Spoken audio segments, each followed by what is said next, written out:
नमस्कार दोस्तों। तो क्राउन समान ज्ञान हम देख रहे थे और अभी हमारा चल रहा है मध्यकालीन भारत का इतिहास।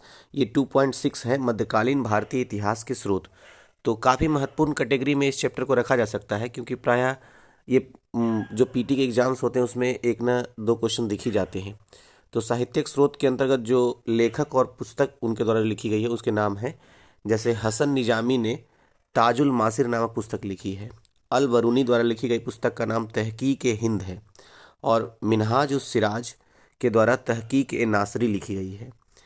अमीर खुसरो ने कई पुस्तकों की रचना की है जो कि काफ़ी महत्वपूर्ण है, जैसे कि अमीर खुसरो के द्वारा लिखी गई सब रचना है नूह सिपेहर, किरान उस सादेन, खजान उल फुतूह और मिफ्ताह उल फुतूह।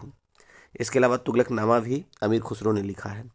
फिर जियाउद्दीन बर्नी का नाम आता है। तो जियाउद्दीन बर्नी ने तारीख ए फिरोज शाही, फतवा ए जहांदरी, ये दो पुस्तक लिखी है।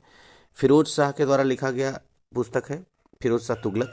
इन्होंने फुतुहात ए फिरोज शाही लिखा है पुस्तक। तो तारीख ए फिरोज शाही जियाउद्दीन बर्नी ने लिखा है, जबकि फुतुहात ए फिरोज शाही फिरोज तुगलक के द्वारा लिखा गया है। तो कंफ्यूजिंग हो सकता है, इसलिए थोड़ा ध्यान से देखना पड़ेगा। इसामी ने लिखा है फुतूह उस सलातीन। और अमीर तैमूर लंग के द्वारा लिखा गया पुस्तक है मलफुजात ए तिमूरी। ये आत्मकथा है दरअसल अमीर तैमूर लंग का। याहिया बिन अहमद ने लिखा है तारीख ए मुबारक शाही। फिर नाम आता है शेख रिजकुल्ला का। इनके द्वारा दो पुस्तक लिखी गई है, बाकियात ए मुस्ताकी और तारीख ए मुस्ताकी। तो मुस्ताकी मुस्ताकी दोनों लास्ट में है, बाकियात ए मुस्ताकी और तारीख ए मुस्ताकी, ये दोनों पुस्तक किसके द्वारा लिखा गया है? तो शेख रिजकुल्ला के द्वारा। फिर नेक्स्ट नेम है यहाँ पर अमीर हसन सिज्जी का। इन्होंने जो पुस्तक लिखी है उसका नाम है फवाद उल फुआद। तो फवाद उल फुआद नामक पुस्तक लिखा है अमीर हसन सिज्जी ने। अच्छा, इसमें से कई कई बार आ चुके हैं। अगर आपने घटना चक्र लगाया होगा तो आपको याद आ रहा होगा ये बातें। अब दूसरा है विदेशी यात्रियों द्वारा जो कुछ विवरण लिखे गए हैं, जैसे इब्न बतूता जो 1333 ईस्वी का इनका काल रहा है। यह मोरक्को का यात्री था। कौन? इब्न बतूता, जो मोहम्मद बिन तुगलक के शासनकाल में भारत में रहा।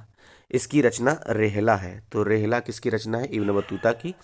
और ये जो काल रहा है सुल्तान का, तो उसका नाम भी याद रखना होगा, मोहम्मद बिन तुगलक। नेक्स्ट है अब्दुल रज्जाक। तो अब्दुल रज्जाक दरअसल ईरानी राजदूत था। यह देवराय द्वितीय के शासनकाल में भारत आया। नेक्स्ट है मार्को पोलो, जो कि इटली का यात्री था, 13वीं शताब्दी में भारत आया था। फिर है निकोलो कोंटी का नाम। निकोलो कोंटी दरअसल इटली का पर्यटक था। इसने 1420 ईस्वी में दक्कन की यात्रा की। नेक्स्ट है डोमिंगो पायस। डोमिंगो पायस पुर्तगाली यात्री था। यह विजयनगर के शासक कृष्णदेव राय के समय भारत आया था। फिर है बारबोसा का नाम। बारबोसा भी डोमिंगो पायस की तरह पुर्तगाली यात्री ही था। और इस यह भी विजयनगर के शासन की व्यवस्था का विवरण दिया है अपने मतलब विवरण में। और नूनीज फिर नाम है। तो ये पुर्तगाली घोड़े का व्यापारी था जो विजयनगर दरबार में रहा था। तो पुर्तगाली घोड़े का व्यापारी कौन था? बारबोसा, डोमिंगो पायस और नूनीज में नूनीज है। ठीक है, तीनों का संबंध पुर्तगाल से, इसलिए दोहरा दिया मैंने। स्मारक अब तीसरा आता है। तो एवक का मकबरा लाहौर में है। शेरशाह का मकबरा सासाराम बिहार में है। कहीं का फिर सासाराम साहसाराम भी लिखा मिलेगा, तो दोनों मतलब एक ही है। ये चैप्टर समाप्त हुआ। अब दिल्ली सल्तनत की ओर बढ़ते हैं। तो 2.7 मामलुक सुल्तान 1206 से 1290। देखिए क्या पॉइंट लिखा हुआ है। दिल्ली सल्तनत के अंतर्गत सबसे पहले गुलाम वंश की स्थापना हुई। गुलाम वंश, इसी का नाम है मामलुक वंश, जो हेडलाइन के रूप में था, की स्थापना कुतुबुद्दीन ऐबक ने की थी। तो सबसे पहले कुतुबुद्दीन ऐबक के बारे में ही देख लेते हैं, जिसका शासनकाल रहा है 1206 से 1210, मतलब कि मोटे मोटे तौर पे 4 वर्ष का। ऐबक को भारत में तुर्की राज्य का संस्थापक माना जाता है। तुर्की राज्य का संस्थापक किसको माना जाता है? ऐबक को, कुतुबुद्दीन ऐबक को। ऐबक का राज्याभिषेक जून 1206 में हुआ। उसने लाहौर को अपनी राजधानी बनाया। 1208 ईस्वी में गोरी के भतीजे गयासुद्दीन महमूद ने ऐबक को दास मुक्ति पत्र देकर उसे सुल्तान की उपाधि प्रदान की। ऐबक ने न तो अपने नाम का खुतबा पढ़वाया और न ही अपने नाम के सिक्के चलवाए। वह लाखों में दान दिया करता था, इसीलिए उसे लाख बख्श कहते थे। नेक्स्ट पॉइंट है ऐबक के दरबार में हसन निजामी एवं फक्र मुदब्बिर रहते थे। ऐबक ने सूफी संत ख्वाजा कुतुबुद्दीन बख्तियार काकी के नाम पर दिल्ली में कुतुब मीनार बनवाया, जिसे इल्तुतमिश ने पूरा किया था। जब मैं पीडीएफ दूंगा तो ये इस तरह से नहीं रहेगा, मैं चेंज कर दूंगा पीडीएफ, ठीक है। ये पता नहीं कैसे ऐसे हो गया है। उसने दिल्ली में कुब्बत उल इस्लाम और अजमेर में 2.5 दिन का झोपड़ा नामक मस्जिद का निर्माण करवाया था। 1210 में चौगान यानी कि पोलो खेलते हुए लाहौर में घोड़े से गिरकर ऐबक की मृत्यु हो गई। कुतुबुद्दीन ऐबक की मृत्यु के बाद उसके सरदारों ने उसके पुत्र आराम शाह को लाहौर की गद्दी पर बैठा दिया, लेकिन इल्तुतमिश ने इसे अपदस्थ करके सिंहासन पर अधिकार कर लिया। तो इल्तुतमिश और कुतुबुद्दीन ऐबक, इन दोनों के बीच में एक और सुल्तान था जिसका नाम है आराम शाह।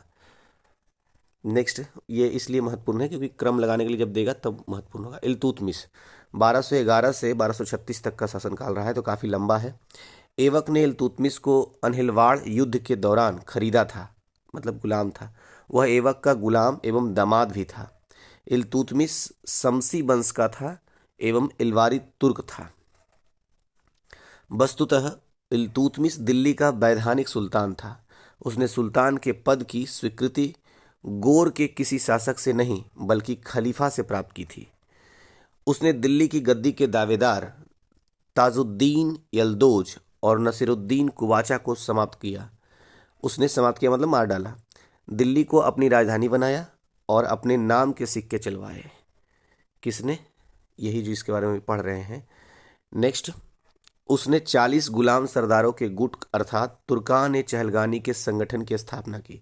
और बाद में कई बार क्वेश्चन ये बनता है कि तुर्कान ए चहलगानी को समाप्त किसने किया, तो ये भी महत्वपूर्ण है। और स्थापना किसने किया, तो ये भी महत्वपूर्ण है। तो स्थापना किसने किया है? स्थापना इल्तुतमिश ने किया। अच्छा, इधर इतना ही था ना, इधर देख लेते हैं हम। इल्तुतमिश की दूरदर्शिता के कारण तुर्क राज्य मंगोल आक्रमण से बचा रहा। उसने इक्ता व्यवस्था लागू की और 1226 ईस्वी में बंगाल को जीतकर उसे दिल्ली सल्तनत का इक्ता यानी कि सूबा बना लिया। सूबा मतलब स्टेट। इल्तुतमिश ने 1226 ईस्वी में ही रणथंभौर पर विजय प्राप्त की और परमारों की राजधानी मंदौर या फिर मंदसौर पर अधिकार किया। मंदौर और मंदसौर दोनों एक ही नाम है। उसने शुद्ध अरबी सिक्के चलाए, चांदी का टका और तांबे का जीतल। तो ये कन्फ्यूजन कर सकता है। चांदी का जो सिक्का था उसको टका कहते थे और तांबे का जो सिक्का था उसे जीतल कहते थे। उसी ने आरंभ किए थे। किसने? इल्तुतमिश ने। इल्तुतमिश की सेना हस्म ए कल्ब या कल्ब ए सुल्तानी कहलाती थी। इल्तुतमिश ने कुतुब मीनार के निर्माण कार्य को पूरा करवाया। उसे मकबरा निर्माण शैली का जन्मदाता माना जाता है। तो क्वेश्चन अगर ये पूछ लिया जाए कि दिल्ली सल्तनत में मकबरा निर्माण शैली का जन्मदाता किसे माना जाता है, तो इल्तुतमिश को माना जाता है। उसने दिल्ली में स्वयं का मकबरा भी बनवाया। उसने बदायूं में हौज ए खास यानी शमसी ईदगाह का भी निर्माण करवाया था। वीडियो लंबा होगा तो स्पीड बढ़ा लीजिएगा। वैसे उम्मीद है कि आप स्पीड बढ़ा के ही देख रहे होंगे। मिनहाज उस सिराज इल्तुतमिश का दरबारी लेखक था। 1236 ईस्वी में बामियान के विरुद्ध, ये बामियान अफगानिस्तान में जो है ना, जहाँ बौद्ध मूर्तियाँ तालिबानों के द्वारा तोड़ दी गई थी, वही बामियान है। तो 1236 ईस्वी में बामियान के विरुद्ध अभियान पर इल्तुतमिश बीमार हो गया, जिसके कारण उसे दिल्ली वापस आना पड़ा और जहाँ अप्रैल 1236 में उसकी मृत्यु हो गई और दिल्ली में उसी के द्वारा निर्मित मकबरे में उसे दफनाया गया।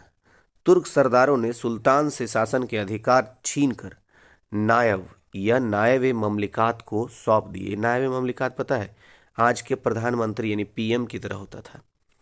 यह पद इतगीन को दिया गया। कहीं पर अल्तगीन लिखा हुआ है तो यहाँ पर लिखा हुआ है यह पद इतगीन को दिया गया। 1241 ईस्वी में जब मंगोलों ने पंजाब पर आक्रमण किया तब तुर्की सरदारों ने बगावत कर बहराम शाह को बंदी बना लिया और 1242 ईस्वी में उसकी हत्या कर दी। किसकी? बहराम शाह की। अब आता है रजिया। तो देखिए रजिया के बारे में जानते हैं। 1236 से 1240 4 वर्ष का शासनकाल रहा है रजिया सुल्तान। तो इल्तुतमिश की मृत्यु के बाद रुकनुद्दीन फिरोज शाह अपनी मां शाह तुर्कान के सहयोग से गद्दी पर बैठा। शाह तुर्कान के अत्याचारों से परेशान होकर जनसमूह द्वारा उसे अपदस्थ किया गया और रजिया को सुल्तान बनाया गया है। दिल्ली सल्तनत के इतिहास में रजिया एकमात्र, गौर कीजिएगा, एकमात्र महिला शासिका बनी। वह प्रथम तुर्क महिला शासिका भी थी। तो जब निबंध लिखेंगे निबंध वाले पेपर में, उसमें भी ये प्रयोग मतलब यूज किया जा सकता है इस तथ्य को। रजिया ने पर्दा त्याग कर पुरुषों की भांति कोट व कुलाह टोपी पहनना शुरू कर दिया। रजिया ने एतगीन को बदायूं का इक़्तदार एवं अल्तूनिया को तवरहिंद यानी भटिंडा का इक़्तदार नियुक्त किया। तो यहाँ पर देखिए एक ज्ञान और मिला। भटिंडा जो पंजाब में है, भटिंडा का पुराना नाम क्या था? तवरहिंद नाम था। अब देखते हैं नेक्स्ट। और तवरहिंद का ही इक़्तदार नियुक्त की थी रजिया सुल्तान अल्तूनिया को। अल्तूनिया ने 1240 ईस्वी में सरहिंद में विद्रोह कर दिया। अंततः रजिया ने अल्तूनिया से शादी कर ली। 13 अक्टूबर 1240 ईस्वी को मार्ग में कैथल के निकट कुछ डाकुओं ने रजिया व अल्तूनिया की हत्या कर दी, दोनों की हत्या कर दी। आगे है, रजिया ने की असफलता का मुख्य कारण तुर्की गुलामों की महत्वाकांक्षाएं थी। तो बस ये ध्यान रखना है कि तुर्की गुलामों की महत्वाकांक्षाओं के कारण रजिया सुल्तान की ज़िंदगी भेंट चढ़ गई। अब इधर देखते हैं, मोइजुद्दीन बहराम शाह जो 1240 से 42 यानी 2 वर्ष तक का रहा है। तो रजिया के तवरहिंद प्रस्थान करने के बाद तुर्क सरदारों ने इल्तुतमिश के तीसरे पुत्र बहराम शाह को सिंहासन पर बैठा दिया। अब आता है मसूद शाह का नाम। 1242 से 1246 4 साल तक अलाउद्दीन मसूद शाह। मसूद शाह इल्तुतमिश के पुत्र सुल्तान फिरोज शाह का पुत्र था। इसके शासन में समस्त शक्तियां नायब के पास थी। बलवन ने अमीर ए हाजिब का पद प्राप्त करके अपनी शक्ति बढ़ानी शुरू कर दी। जून 1246 ईस्वी में बलवन ने मसूद शाह को सिंहासन से हटा दिया और मसूद शाह की मृत्यु कारागार में हो गई। तो देखिए, कारागार में मृत्यु होने वाला ये पहला फैक्ट मिला है दिल्ली सल्तनत में पढ़ने के लिए। किसका हुआ है? मसूद शाह का। नसीरुद्दीन महमूद 1246 से 1266 यानी कि 20 वर्ष का एक लंबा शासनकाल रहा है नसीरुद्दीन महमूद का। तो क्वेश्चन अगर ये बन जाए कि दिल्ली सल्तनत में निम्नलिखित में से कौन से सुल्तान रहे हैं जिनकी कारागार में मृत्यु हुई है, तो मसूद शाह का नाम याद रखना है आपको। अब पढ़ते हैं नसीरुद्दीन महमूद के बारे में। तो नसीरुद्दीन महमूद 10 जून 1246 ईस्वी को 16 वर्ष की अवस्था में सिंहासन पर बैठा। उसके सुल्तान बनने के समय राज्य शक्ति के लिए जो संघर्ष सुल्तान और उसके तुर्की सरदारों के मध्य चल रहा था वह समाप्त हो गया। नसरुद्दीन के शासनकाल में समस्त शक्ति बलवन के हाथों में थी। 1249 में इधर देखते हैं, उसने बलवन को उलूग खां की उपाधि प्रदान की। तो उलूग खां की उपाधि प्राप्त हुई थी बलवन को, और नायब ममलिकात यानी कि आज के प्रधानमंत्री की तरह का पद देकर कानूनी रूप से शासन के संपूर्ण अधिकार बलवन को सौंप दिए। 1266 ईस्वी में नसरुद्दीन की मृत्यु होने पर बलवन ने स्वयं को सुल्तान घोषित किया तथा उसका उत्तराधिकारी बना। गयासुद्दीन बलवन का शासनकाल देखते हैं 1266 से 1287, कहीं कहीं पे 86 भी आपको लिखा हुआ मिलेगा। तो काफ़ी महत्वपूर्ण और काफ़ी लंबा साल भी रहा है शासनकाल का। बलवन इल्तुतमिश की भांति इलवरी तुर्क था। उसने 20 वर्ष तक वजीर की हैसियत से तथा 22 वर्ष तक सुल्तान के रूप में शासन किया। रजिया के समय बलवन अमीर शिकार के पद पर था। बहराम शाह के समय वह अमीर आखूर यानी अश्वशाला का प्रधान बना। बलवन ने राजत्व सिद्धांत और सुल्तान की प्रतिष्ठा की स्थापना की, जो कि उस समय तक बहुत कम गया था। बलवन के राजत्व सिद्धांत की 2 मुख्य विशेषताएं थी। प्रथम, सुल्तान का पद ईश्वर के द्वारा प्रदान किया हुआ होता है, ऐसी मान्यता बना दी गई कि ईश्वर प्रदत्त पद है सुल्तान का पद। द्वितीय क्या था? सुल्तान का निरंकुश होना आवश्यक है। अब नेक्स्ट है, बलवन ने 40 तुर्क सरदारों के गुट की समाप्ति की। बलवन ने कई ईरानी परंपराएं जैसे सिजदा यानी भूमि पर लेटकर अभिवादन एवं पैबोस यानी सुल्तान के चरणों को चूमना प्रारंभ करवाई। बलवन ने यानी कि सिजदा और पैबोस प्रणाली बलवन ने शुरू किया था। बलवन ने रक्त व लौह की नीति का पालन किया। उसने ईरानी त्योहार नौरोज भी प्रारंभ किया है। वह स्वयं को फिरदौस के शाहनामा में वर्णित अफरासियाब वंश का बताता था। बलवन ने एक पृथक सैन्य विभाग दीवान अर्ज की स्थापना की। काफ़ी महत्वपूर्ण पॉइंट है ये, कई बार ये पूछता है कि दिल्ली सल्तनत में दीवान अर्ज विभाग की स्थापना किसने की थी? तो बलवन ने की है। बलवन ने जिल्ले इलाही यानी ईश्वर का प्रतिबिंब की उपाधि धारण की थी। मतलब जिल्ले इलाही का मतलब वो कि ईश्वर का ही रूप है, वो प्रतिबिंब है। जैसे हम अपना फिगर आईना में देखते हैं तो हमारा वो प्रतिबिंब होता है, इसलिए ईश्वर का ही प्रतिबिंब वो है, ईश्वर के रूप में वो दिख रहा है, ऐसा बोलता था। कैकुबाद और शमसुद्दीन की उम्र 1287 से 1290 3 साल का है। तो बलवन ने अपनी मृत्यु से पहले अपने बड़े पुत्र मोहम्मद के पुत्र कैखूस कैखुसरव को अपना अपना उत्तराधिकारी नियुक्त किया, लेकिन तुर्क सरदारों ने उसे मुल्तान का प्रांतीय शासक बना दिया। दिल्ली के कोतवाल फखरुद्दीन मोहम्मद ने एक षड्यंत्र के तहत बलबन के दूसरे पुत्र बुगरा खां के पुत्र कैकुबाद को सुल्तान बना दिया। आगे देखते हैं। कुछ समय बाद कैकुबाद लकवाग्रस्त हो गया और तुर्क सरदारों ने उसके अबोध पुत्र क्यूमर्स को सिंहासन पर बैठा दिया। 1290 ईस्वी में जलालुद्दीन खिलजी ने शमसुद्दीन क्यूमर्स की हत्या कर दी और एक नए खिलजी वंश की स्थापना की। अब आता है खिलजी वंश 1290 से 1320। तो क्या है? भारत आने से पूर्व खिलजी जाति अफगानिस्तान में हेलमंद नदी की घाटी के प्रदेश में रहती थी। दिल्ली के सिंहासन पर खिलजी वंश का आधिपत्य हो जाने पर भारत में तुर्कों की श्रेष्ठता समाप्त हो गई। इसके साथ ही शासन में भारतीय और गैर तुर्क मुसलमानों का प्रभाव बढ़ गया। सबसे पहले जलालुद्दीन फिरोज खिलजी के बारे में देखते हैं, जिनका शासनकाल यहाँ पर भी 6 वर्ष का दिख रहा है, 1290 से 1296। तो जलालुद्दीन खिलजी वंश का संस्थापक था। संस्थापक महत्वपूर्ण होता है। उसने किलोखरी यानी कि कुलागढ़ी को अपनी राजधानी बनाई। सुल्तान बनने के समय जलालुद्दीन 70 वर्ष का था। यही कारण था कि वह उदार और सहिष्णु बन गया था। इसके शासनकाल में 3 प्रमुख विद्रोह हुए। कौन कौन से? मलिक छज्जू का विद्रोह, तजुद्दीन कुची का षड्यंत्र और सीदी मौला का षड्यंत्र, जिसे बाद में फांसी दे दी गई थी।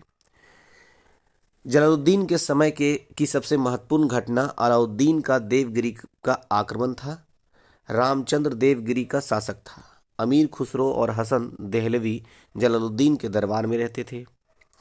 20 जुलाई 1296 को अलाउद्दीन के इशारे पर अख्तियारुद्दीन हुद द्वारा छल पूर्वक जलालुद्दीन का वध कर दिया गया। अब आता है अलाउद्दीन खिलजी। इससे काफ़ी क्वेश्चन बनता है। 1296 से 1316 तक का शासनकाल रहा है। अलाउद्दीन के बचपन का नाम अली या गुरसप था। तो अली भी था और गुरसप भी था। पॉइंट है, सुल्तान बनने से पहले अलाउद्दीन अमीर तुजूक के पद पर था। 22 अक्टूबर 1296 को अलाउद्दीन ने दिल्ली में प्रवेश किया, जहां बलबन के लाल महल में उसने अपना राज्याभिषेक कराया और दिल्ली का सुल्तान बना और सिकंदर सानी की उपाधि धारण की। अब है साम्राज्य विस्तार कैसे कैसे अलाउद्दीन खिलजी ने किया है। तो अलाउद्दीन की आकांक्षाएं साम्राज्यवादी थी। उत्तर भारत के राज्यों के प्रति उसकी नीति राज्य विस्तार की थी, जबकि दक्षिण भारत में वह राज्यों से अपनी अधीनता स्वीकार करवाकर वार्षिक कर लेकर ही संतुष्ट था। विजय अभियान कौन कौन सा चला है अलाउद्दीन खिलजी का? तो उत्तर भारत में जो विजय अभियान चला, पहले गुजरात, फिर रणथंभौर, फिर चित्तौड़, फिर मालवा, फिर धार, फिर चंदेरी, फिर सिवाना और फिर जालौर। दक्षिण भारत में सबसे पहले देवगिरी पर, फिर वारंगल पर, फिर द्वार समुद्र पर, फिर मालाबार पर। मलिक मोहम्मद जायसी की रचना पद्मावत के अनुसार अलाउद्दीन के चित्तौड़ अभियान का कारण वहां के शासक राणा रतन सिंह की पत्नी पद्मिनी को प्राप्त करना था। तो उसी पर ये पिक्चर बना है पद्मावती। मलिक काफूर। अलाउद्दीन के दक्षिण भारत की विजय का प्रमुख श्रेय उसके नायब मलिक काफूर को है। उसने 1307 ईस्वी में सर्वप्रथम देवगिरी पर आक्रमण कर वहां के शासक रामचंद्र देव को पराजित किया। इसके बाद काफूर ने तेलंगाना पर आक्रमण किया। वहां के शासक प्रताप रुद्र देव ने आत्मसमर्पण कर मलिक काफूर को कोहिनूर का हीरा सौंपा, जिसे मलिक ने अलाउद्दीन को सौंपा। अब आगे देखते हैं अलाउद्दीन का राजत्व सिद्धांत। तो कैसा था? अलाउद्दीन ने धर्म और धार्मिक वर्ग को शासन में हस्तक्षेप नहीं करने दिया। उसने खलीफा से अपने सुल्तान के पद की स्वीकृति लेने की आवश्यकता नहीं समझी। इस प्रकार उसने शासन में न तो इस्लाम के सिद्धांतों का सहारा लिया और न उलेमा वर्ग की सलाह ली और न ही खलीफा के नाम का सहारा लिया। अलाउद्दीन निरंकुश राजतंत्र में विश्वास करता था। आगे प्रशासनिक व्यवस्था कैसा था अलाउद्दीन खिलजी के समय? तो अलाउद्दीन व्यक्ति की योग्यता पर बल देता था। उसने गुप्तचर विभाग को संगठित किया। इस विभाग का मुख्य अधिकारी वरीद मुमालिक था। अब अलाउद्दीन का मंत्री परिषद कैसे था? तो दीवाने वजारत तो जो वजीर वजीर यानी मुख्यमंत्री जो होता था उसे कहते थे। और फिर दीवाने इंसा कौन होता था? शाही आदेशों को पालन करवाना जिसका काम था उसे दीवाने इंसा कहते थे। दीवाने आरिज सैन्य मंत्री को कहा जाता था और दीवाने रसातल विदेश विभाग को कहा जाता था। ये कई बार पूछा है, दीवाने रसातल मैच द फॉलोइंग में, तो विदेश विभाग है अलाउद्दीन खिलजी के समय। राजस्व यानी कि कर एवं लगान व्यवस्था कैसा था? अलाउद्दीन ने लगान यानी कि खराज पैदावार का 1/2 भाग निर्धारित किया, जो सबसे ज्यादा यानी कि 50%।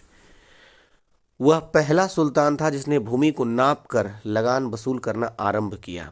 इसके लिए बिस्बा को एक इकाई बनाया। जैसे अभी एक इकाई है ना, कहीं गज होता है, कहीं कट्ठा होता है, या कहीं फीट होगा, कहीं डिसमिल होगा, उसी तरीके से इसके लिए बिस्बा को एक इकाई माना गया।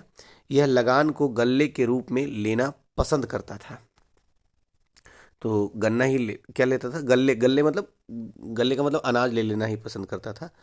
अलाउद्दीन ने 2 नए कर लगाए। कौन कौन से कर? मकान पर कर, जिसको घरई कहते थे, चराई पर कर, उसको चरई कहते थे, मतलब जानवरों को चराने पर कर। अपनी व्यवस्था को लागू करने के लिए अलाउद्दीन ने एक पृथक विभाग दीवाने मुस्तखराज स्थापित किया। अब ये दीवाने मुस्तखराज किसने स्थापित किया अगर आ जाए तो आप क्या लिखेंगे, मतलब क्या टिक लगाएंगे? तो अलाउद्दीन खिलजी ने। अभी एक हमने बलवन से संबंधित विभाग की स्थापना के बारे में देखा था। कौन सा विभाग था जिसे बलवन के द्वारा स्थापित किया गया था? आप कमेंट बॉक्स में बताइएगा। खालसा भूमि। तो सुल्तान की भूमि को खालसा भूमि कहते थे। इस भूमि से लगान राज्य द्वारा वसूला जाता था। अब सैनिक व्यवस्था कैसी थी अलाउद्दीन खिलजी के समय? अलाउद्दीन ने केंद्र में एक बड़ी और अस्थायी सेना रखी जिसे वह नगद वेतन देता था। ऐसा करने वाला वह दिल्ली का पहला सुल्तान था। कैसा करने वाला? नगद वेतन देने वाला।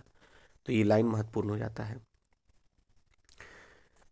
नेक्स्ट पॉइंट है, केंद्र में अनुभवी सेना नायक थे जिन्हें कोतवाल कहा जाता था, और आज तो कोतवाल दरोगा को कहते हैं। सेना की इकाइयों का विभाजन 1000, 100 और 10 पर आधारित था, जो खानों, मलिकों, अमीरों और सिपह सलारों के अंतर्गत थे। 10,000 की सैनिक टुकड़ियों को तुमन कहा जाता था। आगे क्या है? अलाउद्दीन ने सैनिकों का हुलिया लिखने और घोड़ों को दागने की नवीन प्रथा आरंभ की। अब यहाँ पर है बाजार व्यवस्था कैसा था? तो अलाउद्दीन की बाजार व्यवस्था का मुख्य कारण सैनिकों के वेतन में कमी करना न होकर वस्तुओं के मूल्य को बढ़ने से रोकना था। तो ये बात ध्यान रखना है। अलाउद्दीन ने प्रत्येक वस्तु के लिए अलग अलग बाजार निश्चित किए। गल्ले के लिए मंडी, कपड़े के लिए सराय ए आदिल, घोड़ा, गुलाम व मवेशी बाजार एवं सामान्य बाजार इस तरह से निर्धारित हुआ था। सभी व्यापारियों को सहना ए मंडी के दफ्तर में अपने को पंजीकृत यानी रजिस्टर कराना पड़ता था। केवल पंजीकृत व्यापारी ही किसानों से गल्ला खरीद सकते थे। सट्टेबाजी, चोर बाजारी, कानून को भंग करने वालों को कठोर दंड दिया जाता था। बाजार के नियंत्रण के लिए अधिकारी भी होते थे, जैसे कि दीवाने रियासत बाजार पर नियंत्रण रखना इनका काम था। सहनाए मंडी बाजार अधीक्षक होते थे। सराय अदल न्याय के लिए जाना जाता था। बरीद मंडी बाजार निरीक्षक होता था। मुनिहांस ये गुप्तचर होता था। तो ये महत्वपूर्ण है। बहुमूल्य वस्तु खरीदने के लिए दीवाने रियासत या सहनाए मंडी की आज्ञा लेनी पड़ती थी। अन्य तथ्य कुछ देख लेते हैं। जैसे अलाउद्दीन ने कुतुब मीनार के निकट अलाई दरवाजा यानी कुश के सीरी नामक शहर, हौज अलाई तालाब तथा 1000 खंभा महल का निर्माण करवाया था। उसने डाक व्यवस्था लागू की थी। उसका अंतिम अधिनियम परवाना नवीश यानी परमिट देने वाला अधिकारी की नियुक्ति थी। आगे क्या है? अलाउद्दीन ने खम्स यानी कि युद्ध में लूट का हिस्सा, उसको खम्स कहते थे, कि 4/5 भाग पर राज्य का नियंत्रण एवं 1/5 भाग पर सैनिकों का नियंत्रण कर दिया। मतलब ये था कि खम्स जो प्राप्त होता था, मतलब युद्ध करने पर जो लूटा हुआ धन था, तो उसमें से अगर 5 रुपया आया है तो 4 रुपया राज्य के खजाने में जाएगा और 1 रुपया सैनिकों को दे दिया जाएगा। अलाउद्दीन की मृत्यु 5 जनवरी 1316 ईस्वी को हुई। तो ये उतना महत्वपूर्ण फैक्ट नहीं है। अच्छा, अब एक और है खिलजी में, कुतुबुद्दीन मुबारक खिलजी, 1316 से लेकर के 20 ईस्वी तक तो समाप्ति होने वाला देखते हैं। इसने स्वयं को खलीफा घोषित किया। किसने? कुतुबुद्दीन मुबारक शाह खिलजी ने स्वयं को ही खलीफा घोषित कर लिया था। आगे पॉइंट। तो ऐसा करने वाला वह सल्तनत का पहला सुल्तान था, तो इसलिए महत्वपूर्ण हो जाता है इसका नाम। उसे नग्न स्त्री पुरुष की संगत पसंद थी, मतलब बिना वस्त्र के। मुबारक शाह के बाद नसरुद्दीन खुसर खुसरव शाह, यानी 15 अप्रैल से 7 सितंबर 1320 ईस्वी तक शासक बना। वह प्रथम भारतीय मुसलमान था जो दिल्ली का शासक बना। तो इस तरीके से इतना तक ही रहने देते हैं। तुगलक वंश के बारे में नेक्स्ट वीडियो में देखेंगे। वीडियो कैसा लग रहा है, इसके लिए सुझाव भी आप कुछ चाहें तो दे सकते हैं, मैं अमल में लाऊंगा। और निवेदन स्वरूप कह रहा हूँ कि शेयर और सब्सक्राइब पे जरूर ध्यान दीजिए, मोटिवेट करता है मुझे।